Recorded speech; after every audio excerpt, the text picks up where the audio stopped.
Is that going to be?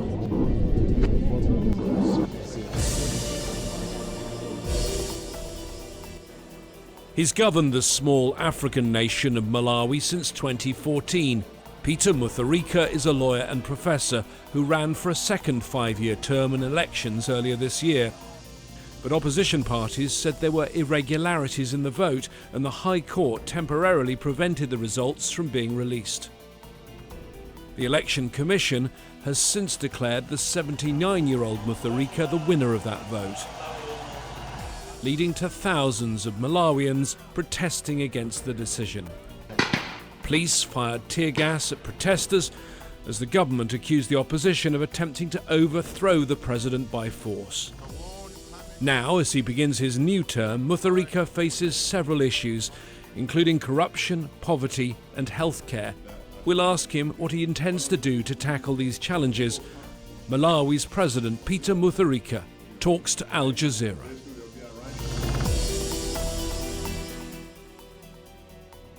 Peter Mutharika, President of Malawi, thank you for talking to Al Jazeera. My pleasure. You were recently re-elected as president, but it was a most controversial election with all sorts of allegations of vote tampering. Was it a free and fair election? Yes, I think it was, according to 6 international observers: the European Union, the Commonwealth, the African Union, UNDP, SADC. All of them said the election was free, fair, and credible. In fact, they even say that the Malawi election, the way it was conducted, should be an example to the rest of Africa. It was completely free, fair, and credible. The problem, though, is how people in your own country perceive it. Correct. And clearly, there are some people Correct. who say, yes, you're the president of the country, but not the legitimate president of the country. How do you win those people over? Well, it's the opposition, obviously. When you say the people in the country, it's the opposition. The opposition decided they lost the election, and they decided not to accept the results, the defeat, and I think they're trying to save their face by saying the election was rigged. It wasn't. But they're in court now. They're in court. So the court will decide whether, in fact, the election was rigged or not. I can assure you that the election was not rigged, free, fair, and credible. You know the allegations they're making, and perhaps you know the name they're calling you, Mr. Tipex, because it's claimed that correction fluid used for typewriters was used to change the ballot papers. Do you think there's any truth that that could have happened in any polling station? I know what all the polling officers are schoolmasters and head teachers. So they use Tipex to correct in schools, and they use the same material to correct. They're allowed to correct under the law. If there are addition problems or subtraction problems, they can correct the ballot paper. And that's what they did in some cases, where there are wrong additions. They made corrections in front of everybody, all monitors, including ours, and also monitors of the opposition. There was absolutely no truth whatsoever. So you don't believe there was any way in which there were a few mistakes made, even if you believe the result was valid? Maybe addition somewhere, maybe 2 + 2, they put 5. They realize it's 5, it should be 4. Then they take the Tipex correction fluid to correct that. That's allowed, they can make corrections. Because you add the votes from various polling stations to the tally center. In the process of adding, I'm sure sometimes mistakes are made. And if they discover the mistake, they correct it in front of all the monitors from the government, also from the opposition. So there's absolutely no truth or no sense whatsoever. You've seen the people on the streets. As you know, this proceeds through the courts. How does this challenge to your legitimacy and your authority affect your ability to carry out the program you want to carry out? Well, it doesn't. I tell you what, a number of things to take into account. First of all, they are in court. They decided to go to court to challenge the election results. And then at the same time, they asked for their chairperson, Judge Answer, to resign. Coming to a question, no, it doesn't affect. I've been carrying out development programs that are going on. We are building the schools, infrastructure, all the things I promised in the campaign and the manifesto we are doing. At one point, you tried to ban the protests. Do you think that was a mistake? No, we never tried to ban the protest. You had a 14-day ban on protests. No, it wasn't a ban. Actually, what was it then? Under the Constitution, peaceful protests are allowed, and I support that. I'm one of the drafters of the Constitution. I'm a comparative constitutional lawyer myself. What has happened, these demonstrations, or the 5 of them have been violent. Property has been destroyed. Over 500 people have been severely injured.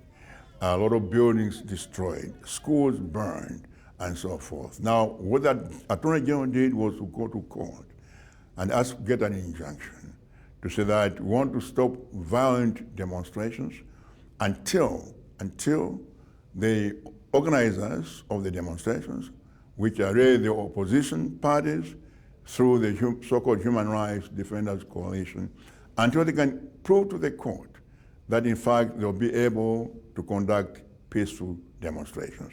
I swear to protect the people and also to protect the country. And that's what the Attorney General was doing. So it's not, it's not a ban. restriction It's not a on ban people's rights, No, not at all. legitimate rights in a free society to protest. No. We all support demonstrations. But there's a protection of property. When you engage in peaceful demonstration, you end up destroying other people's property, injuring people, or intimidating people so they cannot move out freely. You are infringing upon their rights. No right is absolute. It's all relative. They must all be balanced together. All the 14 rights in the Constitution, Bill of Rights, they must be balanced. No single right is superior to the other. That's what we are saying. What would be your message to those protesting? I think my message is that they've got to stop this because there's no point at all. By the way, you are talking about protesting. We've had 6 elections. Every election they have protested. Every election that they have lost, they have gone to court and protested that it has been rigged. 6 elections. You know why? The Malawi Congress Party was a party that terrorized people for 31 years under the Kamuzu Banda dictatorship. There is no that was the man who founded your nation, Correct. but then led a one-party system for so long. Not only one-party system, but one-person system. It's a one-person dictatorship, because the party did not count. It was a one-person dictatorship. But in any event, the party was associated with violence, killings, people disappearing, people thrown in the river to be eaten by crocodiles. People remember that. There is no way, I can assure you that, there is no way Malawians will ever vote for the Malawi Congress Party. That's why they lost the last 6 elections. And we know this one, they made in February, because there's a clip between Chakwera, the leader of Malawi Congress Party, and Mr. Ntambo, the leader of the so-called Human Rights Defense Coalition, which they agreed. We have the tape. They agreed that if they don't win the election this time, if they lose, they're going to cause lawlessness until the government will be unable to govern the country. That's what they're doing. It's a script that was agreed upon in February. The elections was in May. They lost the election, and immediately they started this thing. Now, we cannot accept this. We've been very, very tolerant. We cannot accept this. Now, the last time they wanted to go and close the airport and the borders, I said if they did that, the army would use force, because that would be aggression against the territorial integrity of Malawi. That I cannot allow. Among those demonstrating are many young people. Yes. And I don't want to be rude, but the Right. opposition candidates were quite a bit younger than you in the election. In fact, during the campaign, there was even at one point a rumour that you had died. In terms of I've died so many times. In terms of succession, Yes. do you need to bring on someone younger to groom them to take over from you? There are many young people in the government. In the cabinet, half the cabinet is under 40. They're young people. That as young as one of the people who is here, a member of parliament, she's here. I brought her as well. She's 23. I don't think it's necessary to groom somebody. This is a democracy. This is not a monarchy. I cannot anoint anybody. The people will decide in 2023 at the convention who should be their leader of the party and therefore their presidential candidate. The big row in politics right now is about the election, but one of the other big issues in your country, ongoing issue since you've had democracy has been the issue of corruption. Right. It dogged your predecessor, Joyce Banda, the Cashgate scandal 2013, 2014. A third of the government's money disappeared. Right. There were allegations of corruption at the time when your brother was president. Yeah. There have been allegations made against you even. How corrupt is Malawi? I don't think Malawi is that corrupt, really. I don't think it's different from any other country. There was corruption somewhere. There was corruption. Biblical times, those high priests were corrupt, and there will always be corruption. I know 20 years ago, maybe 15, the Director of Public Prosecutions estimated that maybe 30% of income actually disappears through corruption. There will always be corruption, but we try to manage it. People are prosecuted. The Cashgate people, there are 57 people indicted. About 15 have been convicted. Some are in jail. We are fighting corruption. We have the Anti-Corruption Bureau. We are fighting that. Financial Intelligence Agency, we are fighting that. Fiscal Police, we are fighting that. And Director of Public Prosecutions. The 4 agencies, that enforcement agencies, they are there. They're doing their best. But also there's corruption in the private sector, in the media, everywhere, in the faith community. There's corruption like in other countries. What we need is collective action on the part of the central government, local government, parliament, the courts, the media, faith community, trade unions, civil society. All those. We need to work collectively to fight corruption. Let me ask you, though, about yourself, because as you know, your former vice president, who then went on to be one of the candidates against you, one of the opposition candidates, claims that money from police rations, funds for police rations, ended up in your party's bank accounts. Right. Have you ever done anything corrupt? No, I haven't. In fact, they're talking about one incident. What happened was we're trying to build a party headquarters. So we're raising money. Donations to build the party headquarters. And this person donated money to an account that's controlled by the president. Later on we discovered that this businessman was actually involved in some kind of fraud. We didn't even know. Was involved in some kind of fraud at some point, and they suspected that maybe the money payment for that fraudulent, he had overcharged actually, that he used some of that money donate to the party. Once we discovered that, we returned the money.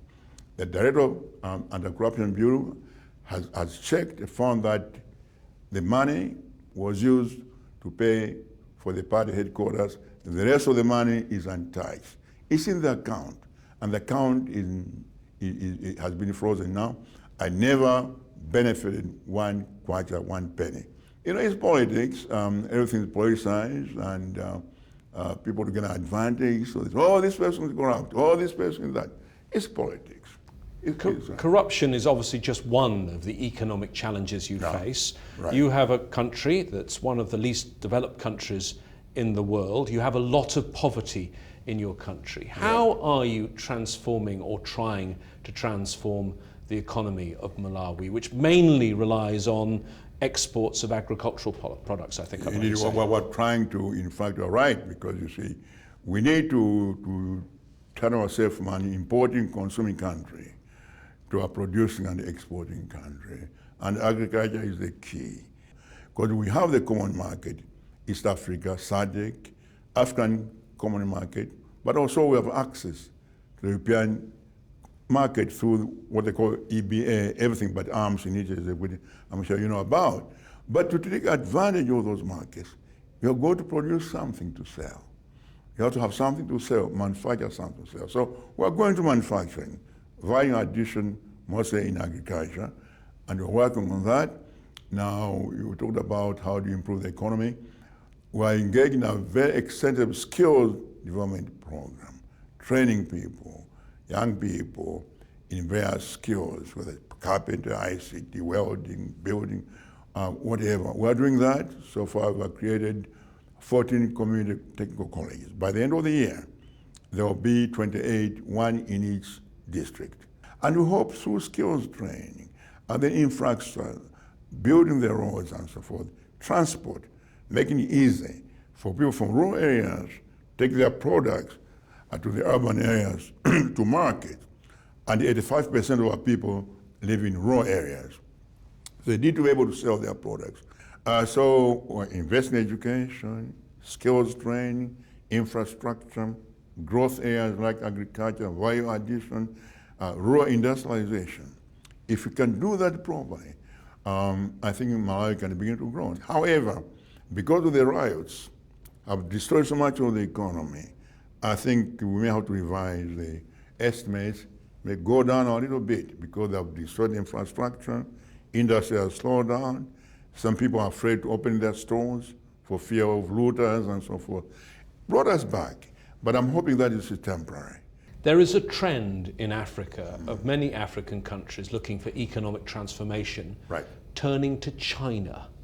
And I know that your country, it was back in 2008, you switched your recognition from Taiwan to Beijing. Correct. And you certainly have Chinese investment. I know one of the first things they built was your new parliament building. Correct.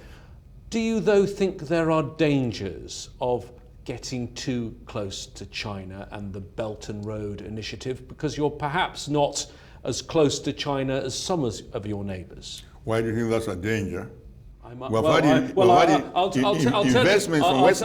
tell you, some Western countries believe that China is pursuing not just an economic but potentially a political project in this. And you even heard that colonize Malawi, Africa. Well, you even heard the Secretary General of the UN in his speech in the General Assembly say, "I fear the possibility of a great fracture, the world splitting into two, with the two largest economies on earth creating two separate and competing worlds, each with their own dominant currency, trade and financial rules, their own internet and artificial intelligence capabilities, and their own zero-sum geopolitical and military strategies." Do you want to be in the position, Mr. President, of choosing between the US and China? No need to choose. But that has always been the case. For the last 40 years, we had the Cold War.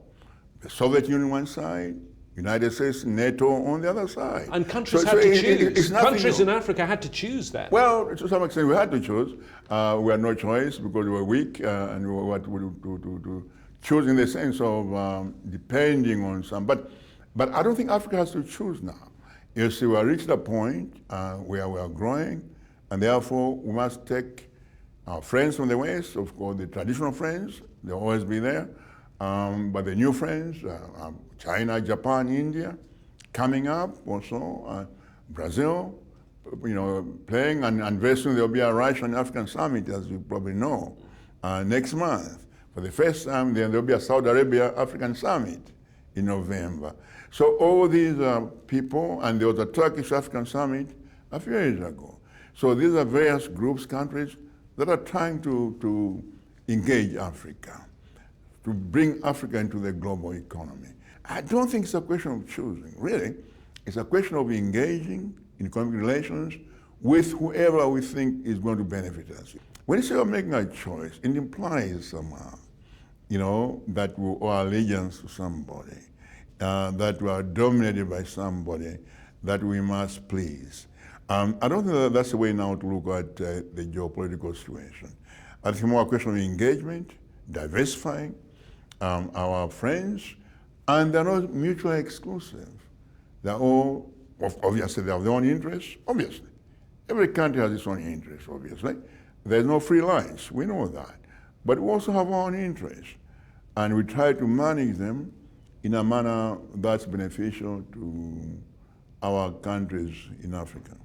Let me ask you about one of the biggest challenges that many believe is facing the planet, and that is climate change. Indeed. You were, Mozambique bore the brunt of it, but you were hit by Cyclone Idai and Cyclone Kenneth earlier on in the year. Your country's suffered every few years from droughts. How worried are you about climate change and what it could do to Malawi? Well, very worried. Very worried. When I took over in 2014, in February 2015, was the worst flood, as you remember, in Malawi in history. A third of the country was flooded completely. And the rest of it was complete drought. That year led to food shortage. Had over 8 million people who were food insecure. We had to run all over the world trying to find maize. to buy so as to feed the people. So it's really challenging. Now the electricity, 98% of our power comes from the sheer river, from the lake.